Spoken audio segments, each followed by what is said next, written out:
Hello বন্ধুরা, শুভ দুপুর। দেখুন আজ আমি কি রান্না করছি। এখানে আছে চিকেন। এখানে আমি 600 গ্রাম চিকেন নিয়েছি। আর এখানে নিয়েছি মশলা। দেখুন এখানে আছে রসুন বাটা, এটা হলো আদা বাটা, আর এটা কাঁচা লঙ্কা, আর এটা হচ্ছে টমেটো কুচি, আর হচ্ছে পেঁয়াজ কুচিয়ে নিয়েছি। দেখুন আমি কিভাবে রান্না করি। আর এখানে আমি জলের মধ্যে কিছু মশলা গুলে নেব। এখানে আছে ধনে পাউডার 1 চামচ মতো, আর হলো জিরে পাউডার,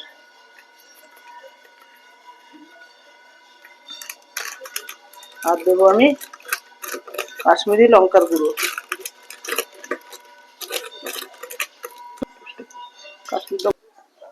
কাশ্মীরি লঙ্কার গুঁড়ো। এবার এটাকে ভালো করে জলে গুলে রেখে দেবো। এটাকে জলে গুলে রেখে দেবো। এবার কড়াইতে দেবো তেল। দেখুন বন্ধুরা, কড়াইতে তেল দিয়ে দিচ্ছি।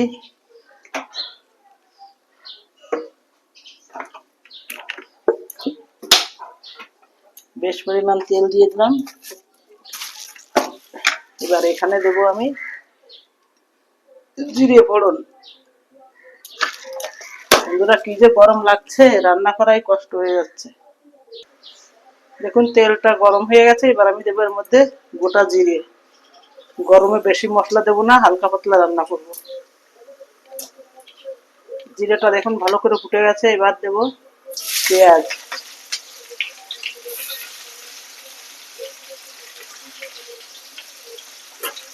পেঁয়াজটা আমি ভালো করে ভেজে নেব। পেঁয়াজটাকে মোটামুটি ভেজে নিয়েছি। এবার এর মধ্যে দেবো আমি বাকি মশলাগুলো। এখানে দেবো আদা বাটা, আর দেবো রসুন বাটা, আর দেবো কাঁচা লঙ্কা।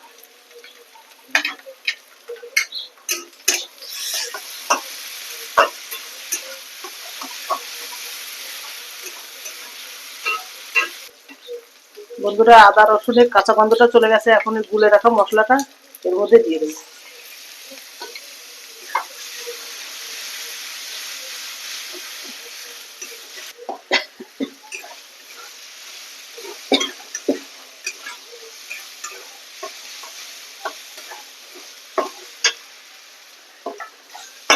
এবার এর মধ্যে জল ঝরিয়ে রাখা চিকেনটা এর মধ্যে দিয়ে দেবো।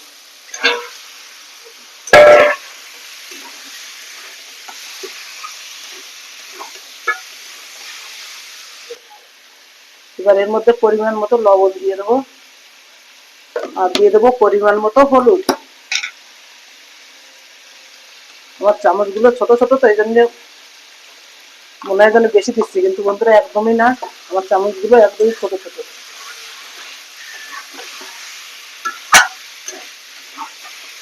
দেখুন, আর দিয়ে দেবো এর মধ্যে কুচানো টমেটো কুচিয়ে রাখা।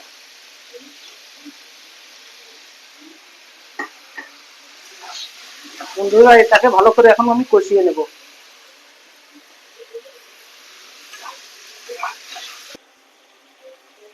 দেখুন প্রায় আমার মাংসটা প্রায় কষানো হয়ে গেছে। মাংস থেকে তেল ছেড়ে দিয়েছে।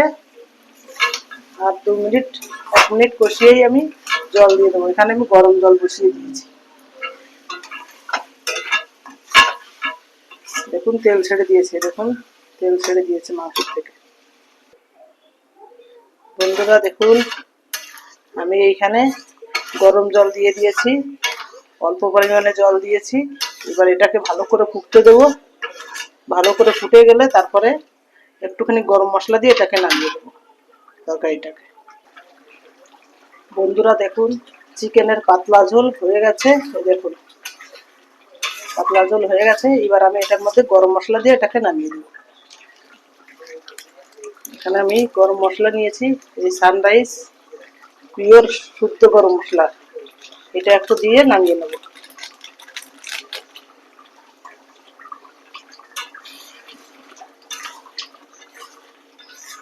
দেখুন আমার চিকেনের পাতলা ঝোল হয়ে গেছে। এবার আমি এটাকে নামিয়ে নেব।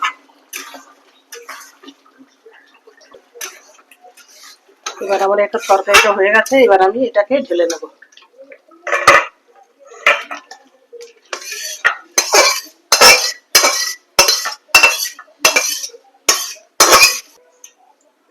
দেখুন একদম পাতলা ঝোল চিকেনের, এই গরমে এইটাই খেতে ভালো লাগবে। বেশি মশলা খাওয়া যাবে না, প্রচুর গরম। ভিডিও যদি ভালো লাগে আপনাদের, তাহলে লাইক কমেন্ট শেয়ার করবেন আর আমাদের পাশে থাকবেন। আমরা যাতে আপনাদের সাথে আমাদের সুখ দুঃখটা ভাগ করে নিতে পারি, আমাদের পাশে থাকবেন।